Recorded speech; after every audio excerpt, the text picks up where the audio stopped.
پیارے بچوں، شیخ چلی کا نام تو آپ نے یقیناً سنا ہوگا اور اس کی کہانیاں پڑھ کر لطف اندوز بھی ہوئے ہوں گے۔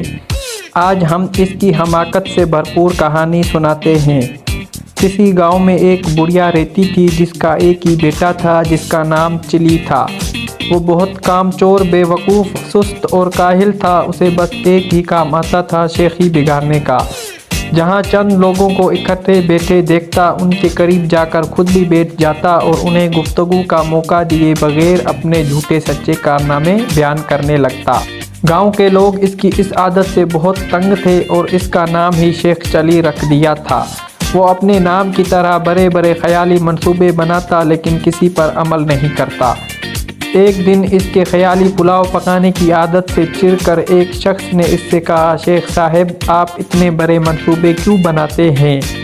آپ نے ایک ہفتے بعد اس دنیا سے کوچ کر جانا ہے، اپنی موت کا خیال کریں۔ یہ سننا تھا کہ بے وقوف شیخ چلی کو ایک ہفتے بعد اپنی موت کا یقین ہو گیا اور اس نے اس کی تیاری شروع کر دی۔ پہلے اس نے قبر کھدوائی اور اس میں جا کر لیٹ گیا۔ 6 دن گزر گئے، کچھ نہ ہوا۔ 7ویں روز شیخ چلی نے سوچا کہ یہ اس شخص کے بتائے ہوئے ایک ہفتے کا آخری دن ہے، شاید اب موت کا فرشتہ آنے والا ہے۔ وہ یہ سوچ ہی رہا تھا کہ اس کے کان میں آواز پڑی، اگر کوئی اللہ کا نیک بندہ انڈے کی ٹوکری میرے گھر پہنچا دے تو میں اسے اجرت میں 1 اشرفی دوں گا۔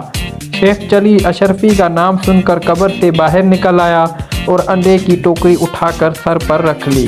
یہ دیکھ کر ٹوکری کے مالک نے کہا، شیخ صاحب، ذرا سنبھال کر لے جانا، انڈے ٹوٹنے نہ پائیں، ورنہ 1 ڈمری بھی نہیں دوں گا، الٹا ہرجانہ لے لوں گا۔ شیخ چلی بڑے غرور سے بولا، میاں صاحب، میں شیخ چلی ہوں، کوئی چھوٹا موٹا شخص نہیں ہوں، پورا گاؤں مجھے جانتا ہے۔ یہ کہہ کر وہ انڈے کی ٹوکری لے کر چل پڑا۔ خیالی پلاؤ پکانے کی تو عادت تھی ہی، سر پر انڈوں کی ٹوکری رکھ کر راستہ چلتے ہوئے اس کی ذہنی روح بہک گئی اور لگا خیالی پلاؤ پکانے۔ انڈے پہنچانے کی مزدوری مجھے 1 اشرفی ملے گی، بڑی رقم ہے، اس سے میں مرغی خریدوں گا، وہ انڈے دے گی، انڈے بیچ کر بکری لوں گا، جو بچے دے گی، بکری کے بچے بیچ کر گائے لوں گا، گائے دودھ دے گی، میرے بچے دودھ مانگیں گے تو میں ان سے کہوں گا یہ لو دودھ۔ اتنا کہتے ہوئے اس نے ٹوکرا پکڑے دونوں ہاتھ ہٹا لیے، جس کی وجہ سے وہ زمین پر گر پڑا اور سارے انڈے ٹوٹ گئے۔ انڈے کے مالک نے جب یہ منظر دیکھا تو وہ آہ و بکا کرتے ہوئے بولا، ہائے میرے انڈے۔ دوسری طرف شیخ چلی روتے ہوئے دھائی دے رہا تھا، ہائے میرے بچے۔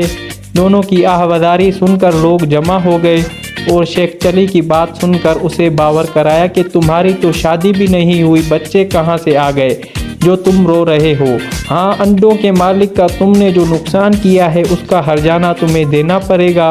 بات شیخ چلی کی ماں تک پہنچی، اس نے وہاں آ کر ہرجانے کی رقم ادا کر کے شیخ چلی کی گلو خلاصی کرائی۔